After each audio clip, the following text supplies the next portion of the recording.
ডাকসু নির্বাচন হতে বাধা নেই, আপিল বিভাগের আদেশ। নারী প্রার্থীকে ধর্ষণের হুমকি দেয়া আলী হোসেন বহিষ্কার। জুলাই কৃতিত্ব নিয়ে লড়াই করলে ভবিষ্যৎ অন্ধকার, মন্তব্য আমির খসরু। জাতীয় স্বার্থে ঐক্যবদ্ধ হওয়ার আহ্বান রিজভীর। নির্বাচনে পক্ষপাতিত্ব করলে কঠোর ব্যবস্থা, হুঁশিয়ারি জনপ্রশাসন সচিবের। তফসিল ঘোষণার পর প্রশাসনের রদবদল করবে ইসি। এবং মালয়েশিয়ায় অভিবাসন বিরোধী অভিযানে 770 জন আটক। গ্রেপ্তারকৃতদের মধ্যে 2 নারী সহ 396 জনই বাংলাদেশি।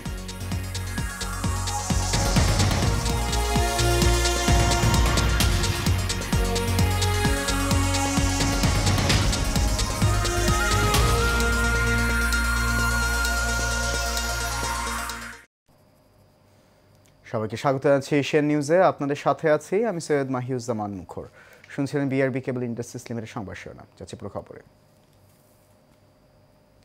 আগামী 9 সেপ্টেম্বর ঢাকা বিশ্ববিদ্যালয় কেন্দ্রীয় ছাত্র সংসদ নির্বাচন হতে কোনো বাধা নেই। আজ সুপ্রিম কোর্টের আপিল বিভাগ এই আদেশ দেন। এর আগে দুপুর 11টার পর ডাকসু নির্বাচন স্থগিত করে দেয়া হাইকোর্টের রায়ের বিরুদ্ধে করা আবেদনের ওপর শুনানি শুরু হয়। প্রধান বিচারপতি ডক্টর সৈয়দ রেফাত আহমেদের নেতৃত্বাধীন পূর্ণাঙ্গ আপিল বেঞ্চে ঢাকা বিশ্ববিদ্যালয়ের পক্ষে শুনানি করেন অ্যাডভোকেট মোহাম্মদ শিশির মনির। গত মঙ্গলবার বিকেলে ঢাকা বিশ্ববিদ্যালয় কেন্দ্রীয় ছাত্র সংসদ নির্বাচন স্থগিত করে দেওয়া হাইকোর্টের রায় বুধবার পর্যন্ত স্থগিত করে আপিল বিভাগে পাঠানো হয়। বিশ্ববিদ্যালয়ের কাছে কোনো দরখাস্ত না করে যে রিট পিটিশনকারী সরাসরি হাইকোর্টে রিট পিটিশন করেছিলেন, আমরা আর্গুমেন্টে বলেছিলাম যে তার রিট আবেদন মোটেও চলনসই কোনো আবেদন নয়। কারণ যার প্রার্থিতা চ্যালেঞ্জ করে তিনি মামলা করেছেন, যিনি মামলা করেছেন তিনি সেই পদের কোনো প্রার্থী নন।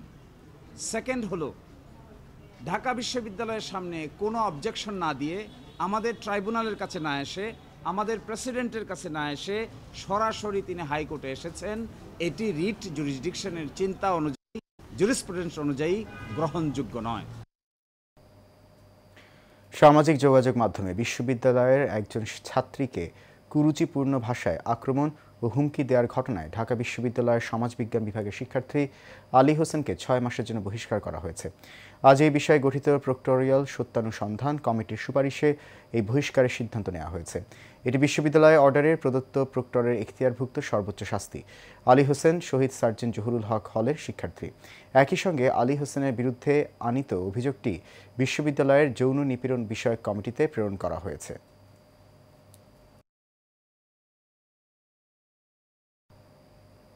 জুলাই আন্দোলনের কৃতিত্ব নিয়ে লড়াই করলে দেশের কোনো ভবিষ্যৎ নেই, এই কনসেপ্ট থেকে বেরিয়ে আসার আহ্বান জানিয়েছেন বিএনপি স্থায়ী কমিটির সদস্য আমির খসরু মাহমুদ চৌধুরী। এদিকে বিএনপির সিনিয়র যুগ্ম মহাসচিব রুহুল কবির রিজভী বলেন, নির্বাচন নিয়ে বিভিন্ন দলের মধ্যে মতপার্থক্য থাকলেও জাতীয় স্বার্থে সবাইকে ঐক্যবদ্ধ থাকতে হবে। বিস্তারিত মণ্ডলের নামে রিপোর্টে। রাজধানীর একটি হোটেলে স্কুল অব লিডারশিপ ইউএসএ আয়োজিত জুলাই পরবর্তী রাজনৈতিক ভাবনা ও বাংলাদেশ কোন পথে শীর্ষক সেমিনারে আলোচকরা বলেন, দেশের গণতন্ত্র পূর্ণ প্রতিষ্ঠার সুযোগ করে দিয়েছে জুলাই গণ অভ্যুত্থান। যে কোনো গণ অভ্যুত্থান বা বড় আন্দোলন যখন হয় তখন তরুণরা এটার সামনের সারিতে থাকে। জুলাইয়ের গণ অভ্যুত্থান কোনো ভিন্ন ছিল না, তরুণরা সামনের সারিতে ছিল। কিন্তু আজকে তরুণদের কি অবস্থা? 40% বেশি তরুণ তারা এখন NEET যেটা আমরা বলি, মানে তারা চাকরিতে নাই, পড়াশোনাতে নাই, ট্রেনিং এ নাই। তাদের ভবিষ্যৎ তারা অন্ধকার দেখছে। এই জায়গাটার পরিবর্তন দরকার ছিল এবং এই দেশের মানুষ সেটা পরিবর্তন করে দিয়েছে। এ সময় বিএনপির স্থায়ী কমিটির সদস্য আমির খসরু মাহমুদ চৌধুরী বলেন, দেশের বর্তমান নাজুক পরিস্থিতি থেকে পরিত্রাণের জন্য অনেক আগেই গণতান্ত্রিক নির্বাচনের প্রয়োজন ছিল। যে সমস্ত দেশ এই উত্তর বিপ্লব উত্তর মাস আপরাইজিং উত্তর দেশ যত তাড়াতাড়ি ইলেকট্রাল প্রসেসের মাধ্যমে গণতান্ত্রিক প্রক্রিয়ায় যেতে পেরেছে, ওই দেশগুলো বেঁচে গেছে এবং ওই দেশগুলো ভালো করছে। জুলাই কৃতিত্ব নিয়ে লড়াই চলতে থাকলে দেশের ভবিষ্যৎ অন্ধকার বলেও মন্তব্য করেন আমির খসরু। আন্দোলনের কৃতিত্ব নিয়ে যদি লড়াই চলে তাহলে বাংলাদেশের ভবিষ্যৎ নেই। কারণ কৃতিত্ব তো এখন আমি নিজে আমার কৃতিত্ব বলতে পারবো, শেখ হাসিনার মতো ওর বাবা বাংলাদেশ মুক্ত করছে, যুদ্ধ করছে, তাদের দেশ, এটা তো এই একটা কনসেপ্ট কেন এখন বাংলাদেশে চলতেছে। এদিকে ঢাকার দোয়ারে এক অনুষ্ঠানে দলটির সিনিয়র যুগ্ম মহাসচিব রুহুল কবির রিজভী বলেন, নির্বাচন নিয়ে মতপার্থক্য থাকলেও জাতীয় স্বার্থে সবাইকে ঐক্যবদ্ধ থাকতে হবে। শেখ হাসিনা 16 বছর কেড়ে নিয়েছে, আমরা সেই ভোটটা দিতে চাই। এটা অবাধ সুষ্ঠু নির্বাচনে আমাদের ভোট 16 বছর কেড়ে নেওয়া হয়েছিল। ভোটাররা ভোট কেন্দ্রে যেতে পারেনি, ভোটাররা তার পছন্দ মতো ব্যক্তিকে ভোট কেন্দ্রে যেতে দেয়নি। প্রধান উপদেষ্টার ঘোষিত সময়ে নির্বাচন না দিলে ফ্যাসিবাদদের দোসররা আবারও মাথাচাড়া দিয়ে উঠবে বলেও মন্তব্য করেন রিজভী। প্রত্যেকের রাজনীতি করার অধিকার নিশ্চিত করেছে জিয়াউর রহমান, এই কারণেই তিনি বিএনপি প্রতিষ্ঠা করেছিলেন। মন্ডলের নাম, এশিয়ান টেলিভিশন, ঢাকা। আগামী নির্বাচন রোল মডেল হিসেবে করতে চায় সরকার, সেই অনুযায়ী মাঠ প্রশাসনকে নির্দেশনা দেওয়া হয়েছে বলে জানিয়েছেন জনপ্রশাসনের সিনিয়র সচিব মুখলেসুর রহমান। নির্বাচনে কোনো ধরনের পক্ষপাতিত্ব করলে তার বিরুদ্ধে কঠোর ব্যবস্থা নেওয়া হবে বলে জানান তিনি। দুপুরে জনপ্রশাসন মন্ত্রণালয়ের পুলিশের আইজিপির সাথে বৈঠক শেষে তিনি এসব কথা বলেন। তবে লটারির মাধ্যমে ডিসি ইউএনও পদায়ন করা হবে না উল্লেখ করে তিনি বলেন, তফসিল ঘোষণার পর ডিসি ইউএনওদের বদলি করবে নির্বাচন কমিশন। গত 3টি নির্বাচনের মতো কেউ পক্ষপাতমূলক আচরণ করলে তার বিরুদ্ধে আইন অনুযায়ী কঠোর ব্যবস্থা নেওয়া হবে বলেও জানান মুখলেসুর রহমান।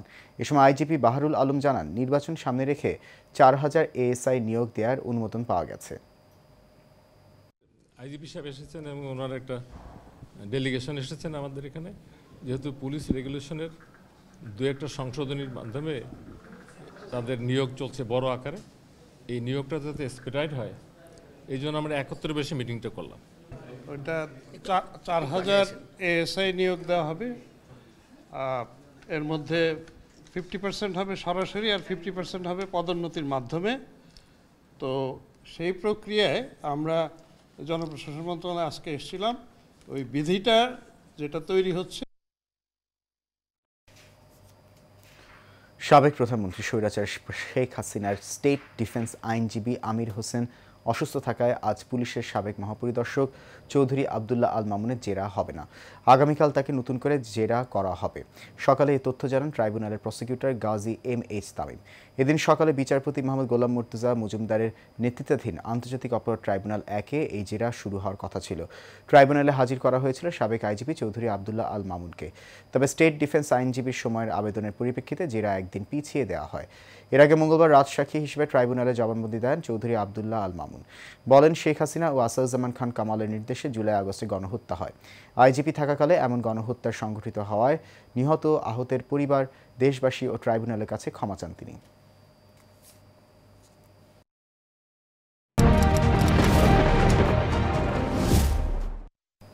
এবার প্রবাসের খবর।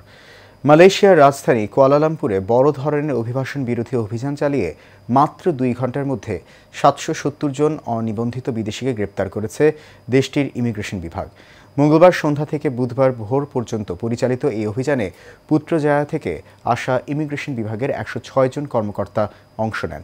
অভিযানে নেতৃত্ব দেন দেশটির ইমিগ্রেশন এনফোর্সমেন্ট পরিচালক বসরি ওসমান। অভিযান শুরু হওয়ার পরপরই বুকিত বিনতাংয়ের জালান নাগাসারি ও জালান সিলনের সব প্রবেশ ও প্রস্থান পথ বন্ধ করে দেওয়া হয়।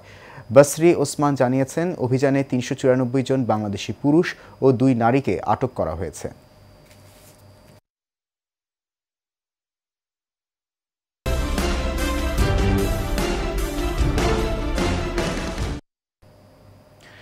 বান্দরবানের রুমা উপজেলার সীমান্তবর্তী দুর্গম এলাকায় KN-এর প্রশিক্ষণ ঘাঁটিতে অভিযান চালিয়েছে সেনাবাহিনী। আজ আন্তঃবাহিনী জনসংযোগ পরিদপ্তর ISPR-এর এক সংবাদ বিজ্ঞপ্তিতে তথ্য জানানো হয়। বিজ্ঞপ্তিতে বলা হয়, গত 1 মাস ব্যাপী বান্দরবানের রুমার দুর্গম এলাকায় সেনাবাহিনী কর্তৃক একটি বিশেষ সামরিক অভিযান পরিচালনা করা হয়। অভিযানকালে সেনাবাহিনী বম পার্টির একটি প্রশিক্ষণ ঘাঁটিতে তল্লাশি চালায়। অভিযানকালে প্রশিক্ষণের কাঠের রাইফেল, স্নাইপার অস্ত্রের সিলিং, মিলিটারি বেল্ট, কার্তুজ বেল্ট, পোচ এবং বিভিন্ন সরঞ্জাম উদ্ধার করা হয়। এছাড়াও সশস্ত্র সংগঠনটির প্রশিক্ষণ মাঠ, ফায়ারিং রেঞ্জ দখল করা হয়। পার্বত্য চট্টগ্রামের সকল জাতিগোষ্ঠীর নিরাপত্তা রক্ষায় বাংলাদেশ সেনাবাহিনী বদ্ধপরিকর বলেও জানানো হয়েছে বিজ্ঞপ্তিতে।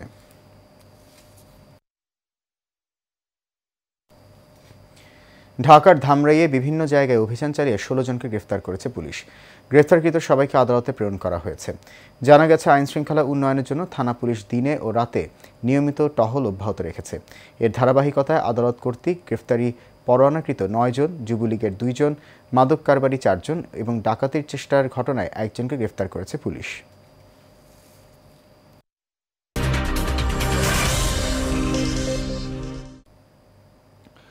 সিরিজের শেষ টি-20তে নেদারল্যান্ডসের বিপক্ষে টস হেরে ব্যাট করছে বাংলাদেশ। প্রথম 2 ম্যাচ জিতে নেদারল্যান্ডসের বিপক্ষে 3 ম্যাচে টি-20 সিরিজ জয় নিশ্চিত করেছে টাইগাররা।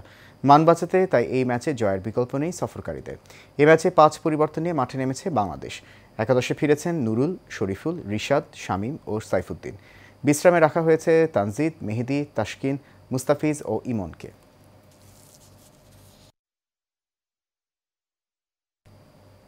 ফুটবল। কুষ্টিয়া জেলা সমিতির ফুটবল টুর্নামেন্ট 2025 উদযাপিত হয়েছে। কুষ্টিয়া জেলা সমিতি ইউএসএ ইনকের ফুটবল টুর্নামেন্ট 2025-এর সভাপতি মোহাম্মদ হামিদুল ইসলামের সভাপতিত্বে ও সাধারণ সম্পাদক সাদিক রহমানের সার্বিক নির্দেশনায় এবং রেফারি মোহাম্মদ আনিসুজ্জামান সবুজের তত্ত্বাবধানে 250 শতাধিক অতিথি এ সময় উপস্থিত ছিলেন। নিউ ইয়র্কের কুইন্স কাউন্টি পার্কে এই খেলার আয়োজন করা হয়। এ সময় উপস্থিত ছিলেন টিম এ দলের কোচ, কমিউনিটি অ্যাক্টিভিস্ট দুলাল বেহেদু ও অধিনায়ক আব্দুল জব্বার এবং বি দলের কোচ ও প্রধান উপদেষ্টা মোহাম্মদ আবু মুসা ও অধিনায়ক জিয়া রহমান জিয়া সহ আরও অনেকে।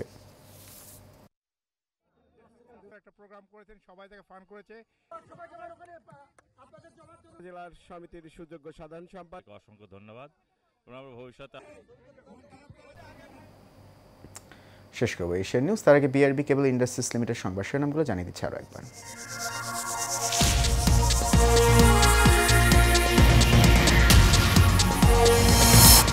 ডাকসু নির্বাচন হতে বাধা নেই, আপিল বিভাগের আদেশ। নারী প্রার্থীকে ধর্ষণের হুমকি দেয়া আলী হোসেন বহিষ্কার।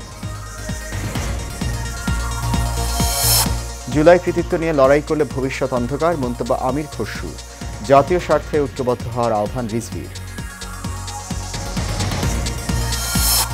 নির্বাচনে পক্ষপাতিত্ব করলে কঠোর ব্যবস্থা, হুঁশিয়ারি জনপ্রশাসন সচিবের।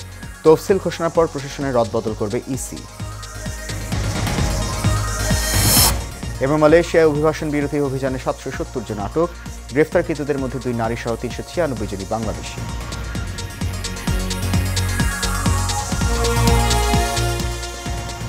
এশিয়ান নিউজ এ পর্যন্তই। আমাদের পরবর্তী সংবাদ দেখার আমন্ত্রণ রইল। এতক্ষণ সঙ্গে থাকার জন্য অনেক ধন্যবাদ সবাই।